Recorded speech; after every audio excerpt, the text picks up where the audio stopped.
ओ अभी जो हम मंत्र पाठ कर रहे हैं उसमें एक शैली का वर्णन है, एक प्रकार का वर्णन है, और वह शैली क्या है? प्रश्नोत्तर की शैली है। पठन पाठन के लिए, ज्ञान और विज्ञान के विकास के लिए पठन पाठन की शैली सर्वोत्तम है। कई बार जो बात एक बार समझने में नहीं आ रही है, यदि एक प्रश्न खड़ा करके उसके उत्तर के रूप में प्रस्तुत हो और कोई संशय रह सकते हो तो फिर पुनर्प्रश्न हो जाए तो बात स्पष्ट होती है। भारतीय दर्शन की परंपरा में जो ये शैली है इसको महत्वपूर्ण माना गया है और वेद इस शैली का उपदेश करता है। इसलिए दार्शनिक ये भी मानते हैं कि दर्शन का मूल वेद में है। वहाँ बहुत सारे प्रश्न उठाए गए हैं। इस संसार को लेकर के भी प्रश्न उठाए गए हैं, अपने आत्मा के संदर्भ में भी प्रश्न है, परमात्मा को लेकर के बहुत सारी प्रश्नोत्तर जगह जगह आए हैं। तो ऐसा ही एक संदर्भ यहाँ 2 मंत्रों में आया है। पहले मंत्र में प्रश्न है और दूसरे मंत्र में उसका उत्तर है। मंत्र में कहा, यो जागारः तम ऋचः कामयन्ते, यो जागारः तमु सामानियन्ति, यो जागारः तमयं सोम आह तवाहमस्मि सख्ये न्योका।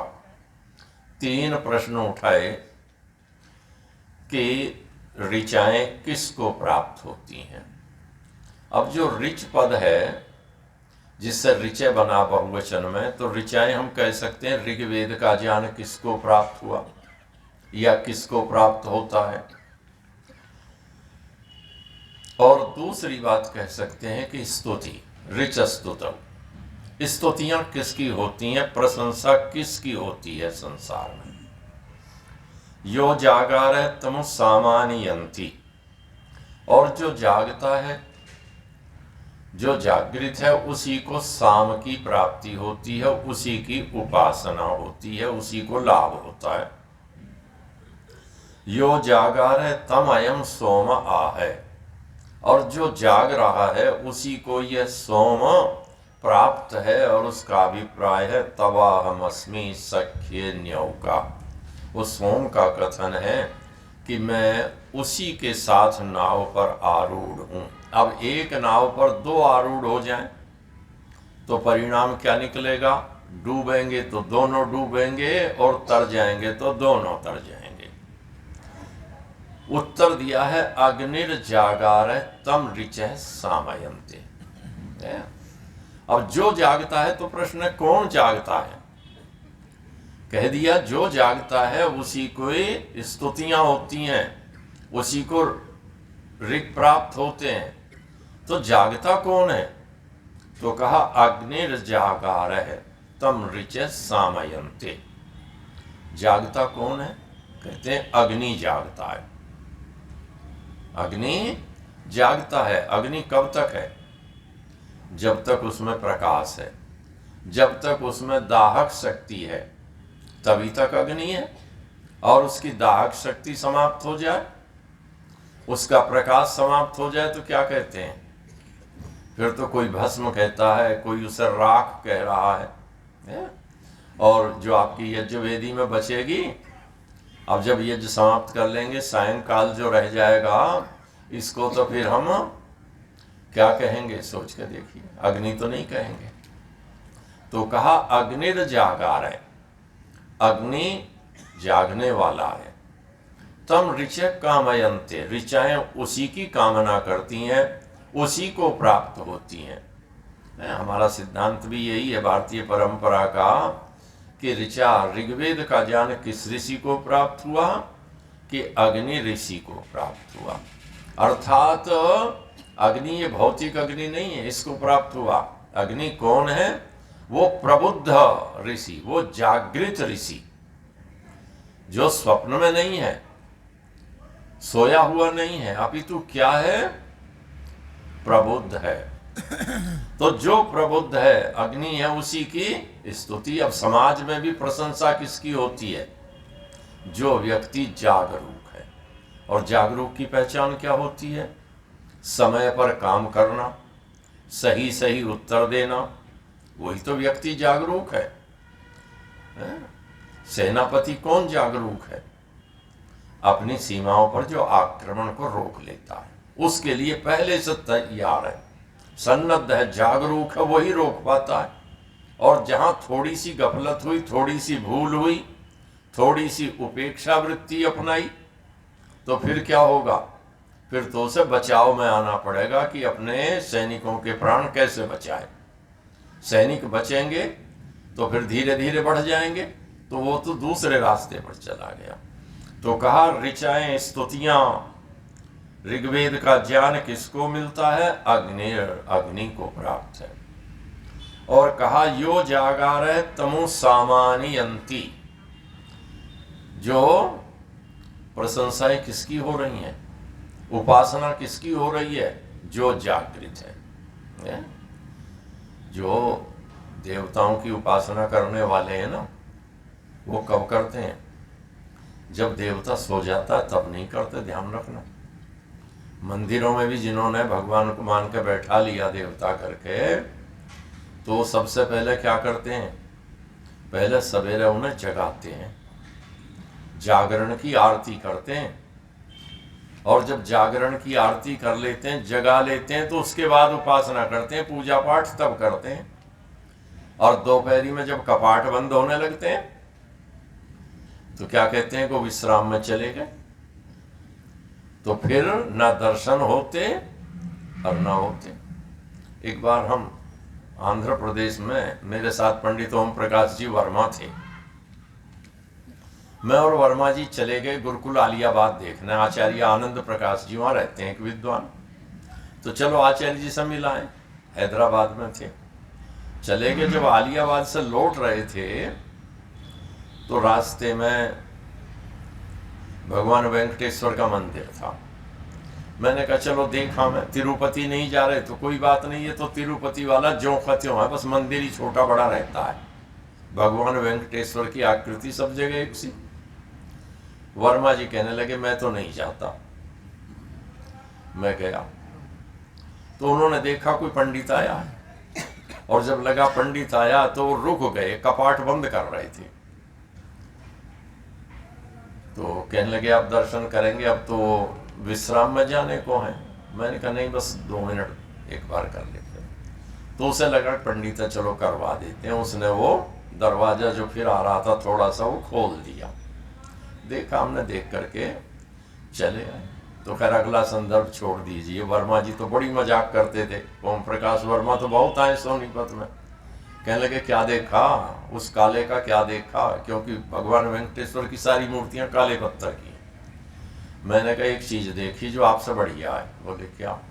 मैंने कहा आप एक धोती कुर्ता 2 दिन भी पहन लेते हो, 3 दिन भी पहन लेते हो, और मैला हो जाए तो धो के पहन लेते हो। मैंने कहा वो रोज नया पहनता है, सिल्क का पहनता है, जिसे एक दिन पहन लिया वो धुलेगा नहीं और उसे दोबारा पहनना नहीं। मैंने कहा ये देखा, सिल्क की धोती बांध रही है, सिल्क का कुर्ता, अंग वस्त्रम था, आप तो लिए खद्दर का फिर रहे हो, क्या देखा? ये देख कर आए आप वंचित रहे। तो खैर मैं कह रहा था कि उपासना किसकी है? जागृत की उपासना है। जो भले ही जड़ की उपासना कर रहे हैं वो भी पहले उसे जगाते हैं।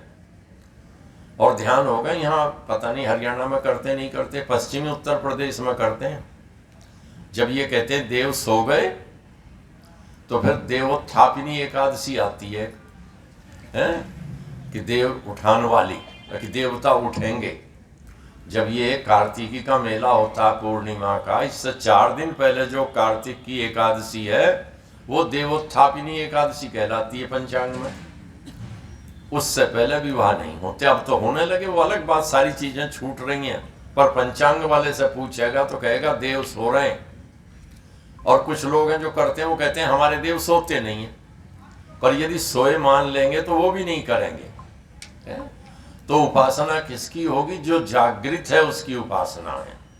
संसार में आप चाहते हैं लोग आपके समीप आए, आपकी प्रशंसा करें, आपसे जुड़े, आपका संगठन मजबूत हो, तो आपको जगना पड़ेगा। ये स्थिति हम पे लागू होती है सब पर।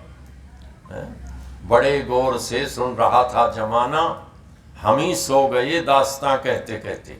हमारी हालत यही तो है। दुनिया कितना सुन रही थी ऋषि को, उसकी बातों को, और हमने सुनाना छोड़ दिया। हम तो खुद सो गए। यदि हमारी ओर लोग नहीं खींचे आ रहे तो क्यों नहीं आ रहे? आप अपने किसी सिद्धांत को देखिए कि आप उस पर कितने दृढ़ हैं, कितने दृढ़ हैं। मैं आपको एक चतुर्थ श्रेणी कर्मचारी की बात कहूं। मैंने खुद तो अपनी आंखों से नहीं देखा, पर अपने बड़ों से सुना। अमुक व्यक्ति था, हमारे गांव के पास में बाबूगढ़ छावनी का मिलिट्री फार्म है, खच्चर उत्पादन केंद्र है। वहां एक किसान नौकरी करता था चतुर्थ श्रेणी की, जब देश आजाद नहीं हुआ था। और वो संध्या के समय संध्या करने बैठ जाता था, दूसरे कर्मचारी को कह करके कि अब मैं थोड़ी देर संध्या करूंगा, तो ध्यान रखना। वहां ड्यूटी तो यही थी, खेत में नुकसान ना हो जाए, कोई वैसा पशु नील गाय आदि ना आ जाए, ये उनकी किसानों की ड्यूटी थी वहां। तो वो संध्या करने बैठ गया, और अंग्रेज अफसर घोड़े पर टप टप टाप की आवाज थी आया, पर वो संध्या से नहीं उठा। ऐसा तो नहीं है, आवाज तो सुन ली होगी। वो संध्या करके उठा, तो अंग्रेज ने पूछा क्यों नहीं उठे थे? उसने कहा था मैं संध्या कर रहा था। तुम्हें पता नहीं सामने कौन है? उसने कहा मैं तो सबसे बड़े के सामने नतमस्तक था, उससे बड़ा कोई नहीं है, ये उसी का समय है। अब ये सोचिए कितनी निष्ठा थी, और इतनी निष्ठा। बारात आई, वो तो मैंने देखा है खूब उस व्यक्ति को। उसकी बारात गई, विवाद हो गया कि विवाह संस्कार वैदिक से होगा या पौराणिक से होगा। आर्य समाजी कहते थे, वैदिक कौन कहे? तो लड़की वाला पंडितों ने उकसा दिया। उसने कहा नहीं नहीं, मैं नहीं इससे करने दूं, मेरा तो यही पंडित कराएगा। लड़के वाले ने कहा विवाह नहीं कराऊंगा, मेरा ही पंडित कराएगा। आर्य समाजी झंझट रहा, रात को विवाह संस्कार नहीं हुआ। अगला पूरा दिन इसी कसम कसम हो गया, ये विवाह कैसे हो। अगले दिन भी विवाह नहीं हुआ। जब सायंकाल का समय आया तो लोगों ने कहा भाई चलो, अब तो विवाह होता नहीं। अब दोनों चौधरी थे, अड़ रहे थे। लड़के वाले ने कहा चलो बारात को उल्टी लेकर के चलो। अगले दिन शाम को बारात में जो बैल तांगे थे वो जुड़ गए, रथ जुड़ गया। वो जो विवाह करना आया था, जिसे दूल्हा था पहले दिन तक, वो भी रथ में वापस बैठ गया अपने, और गांव से बाहर चली गई बारात। निकल करके पास में उस गांव के नदी है जहां बारात गई थी, नदी तक बारात पहुंच गई। नदी पार करते ही दूसरा दायरा शुरू होता, उसी गांव में थी तब तक बारात। गांव के दो चार बड़े व्यक्तियों ने समझाया कि तू क्यों पागल हो रहा है इस पंडित के कहने से, भाई तू क्यों जिद कर रहा है? अरे उसका तो लड़का है, उसका क्या बिगड़ रहा है? यहाँ नहीं हुआ और कहीं हो जाएगा, वहां नहीं होगा और कहीं हो जाएगा, उसका तो कहीं ना कहीं विवाह हो जाएगा। पर तू कमबख्त यूं बता, तू जहां जाएगा लोग क्या पूछेंगे किसकी लड़की है, क्यों ऐसा है? धीरे धीरे उसकी कुछ समझ में आई, पर वो जिद थी, कहने लगा भाई मैं तो बुलाऊंगा नहीं। किसी बड़े ने कहा तू मत बुला, हम बुला के लाते हैं बारात को लौटा के। अगले दिन बारात लौटाई गई नदी के पास से, और तब जा करके विवाह हुआ। हम थे तो अपने सिद्धांतों पर इतने दृढ़ थे। आज ये बात बड़ी है व्यवहारिक लग सकती है, पर समझो हम टिके हैं तो कब टिके, कितने संघर्षों में टिके। उनका एक बेटा तो आर्य समाज का उपदेशक रहा, सत्यदेव स्नातक, जिनकी शादी थी। दिल्ली सभा में उपदेशक रहा, पहले हरियाणा सभा में भी रहा, उत्तर प्रदेश सभा में उपदेशक रहा। उसकी माता जी के और उसके पिताजी का विवाह था। अब सत्यदेव जी चले गए, बच्चे हैं सत्यदेव के, दूसरे भाई हैं। और उन वैद्य जी को भी हमने देखा। वैद्य जी सुनाते थे कि भाई मेरी तो बारात सारी रात ना हुई, शादी अगले दिन ना हुई, उल्टे आ रहे थे, तब जाकर हो गई। तो कितने मजबूत थे हम सिद्धांतों पर, उसको देख करके दूसरों को लगता था ये जो कहेंगे वही करेंगे। आज हमारा विश्वास कौन करता है? मुकदमे लड़ाने को हमारे पास पैसा है। माफ करना, आप में से जो सभाओं में जाता होगा, हमारे पास पैसे की कमी नहीं है। संगठन के पास मुकदमा लड़ाने को पैसा है। करोड़ों रुपया हम दे चुके वकीलों को, करोड़ों। मैं एग्जैक्ट फिगर बता सकता हूं कितनी दी है, करोड़ों दे चुके। किंतु हमारे पास ऋषि दयानंद के 200वें साल के अवसर पर 20 पेज छापने को सभाओं के पास पैसा नहीं। 20 पेज नहीं छापे हमने। 150वीं जयंती मना रहे हैं वर्षगांठ आर्य समाज की स्थापना की, 15 पन्ने नहीं कोई सभा छाप सकी। आपकी हरियाणा सभा ने छापा हो तो बताओ, 15 पृष्ठ। सार्वदेशिक ने 20 छापे हो तो बताओ, है? हमें कौन सुनेगा? हमारी कौन सुनेगा? हमारी सुन रहा है तो थोड़ी बहुत वो सुन रहा है जो सच्चे ऋषि भक्त हैं और जिन्हें इन पचड़ों से मतलब नहीं, अपना काम कर रहे हैं, परोपकार की दृष्टि से, परमार्थ की दृष्टि से काम कर रहे हैं। बस इतने लोग इसलिए सुन रहे हैं। जिस दिन ये भी नहीं रहेंगे, नहीं सुनेंगे, और जिस दिन ये लोग मजबूत हो जाएंगे तो दुनिया इनकी उपासना करेगी, इनके समीप आएगी दुनिया। तो वेद ने कहा यो जागार है, जो जागरूक हैं, जो जागृत हैं, जो अपने कर्तव्य के प्रति निष्ठावान हैं, उन्हीं की उपासना होती है। यो जागार है तमयम सोम आह, और जो जागृत रहते हैं उन्हीं को आनंद रस की प्राप्ति होती है। जो सुख की प्राप्ति होती है, जो सफलता मिलती है, वो उन्हीं को मिलती है। और कहा तवामस्मि सख्ये न्यौका, वही सुख की नाव पर बैठते हैं। परमेश्वर का सानिध्य उन्हीं को मिलता है जो जागृत।